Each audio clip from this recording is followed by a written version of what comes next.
మానవ మేధస్సును కొలవడానికి ఉపయోగిస్తున్న formula IQ is equal to MA/CA into 100. MA means mental age, CA means chronological age.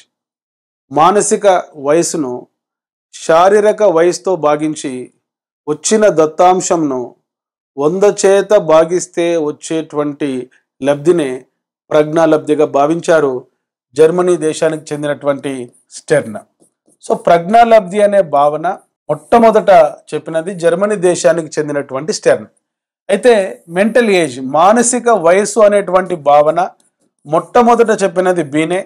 ఈ ప్రజ్ఞాలబ్ధి అనేటువంటి భావన 1916లో స్టాన్ఫర్డ్ బీనే అనే ప్రజ్ఞా మాపని ద్వారా మొట్టమొదట ప్రజ్ఞాలబ్ధిని పరీక్షించినది ఎర్మన్ అనేటువంటి శాస్త్రవేత్త. ఇక్కడ 4 ఇంపార్టెంట్ పాయింట్స్ మీరు గుర్తుంచుకోండి. ప్రజ్ఞాలబ్ధి సూత్రం MA/CA into 100. మానసిక వయసు అనే భావన మొట్టమొదట చెప్పినది ఫ్రాన్స్ దేశానికి చెందిన ఆల్ఫ్రెడ్ బీనే. ప్రజ్ఞాలబ్ధి సూత్రాన్ని ప్రతిపాదించినది జర్మనీ దేశానికి చెందిన విలియం స్టెర్న్. స్టాన్ఫర్డ్ బీనే అనే ప్రజ్ఞామాపను ఉపయోగించి టెర్మన్ అనేటువంటి శాస్త్రవేత్త 1916 సంవత్సరంలో ప్రజ్ఞాలబ్ధి అనే భావన మొట్టమొదటి ఉపయోగించారు. సో బీనే, స్టెర్న్, టెర్మన్ చెప్పినటువంటి సిద్ధాంతం ప్రజ్ఞ అనేది ఒక సింగిల్ ఫ్యాక్టర్, యూనిఫ్యాక్టర్, ఏకకారక సిద్ధాంతం. సో ఈ ఏకకారక సిద్ధాంతాన్ని వ్యతిరేకించినటువంటి వ్యక్తి హోవార్డ్ గార్డినర్.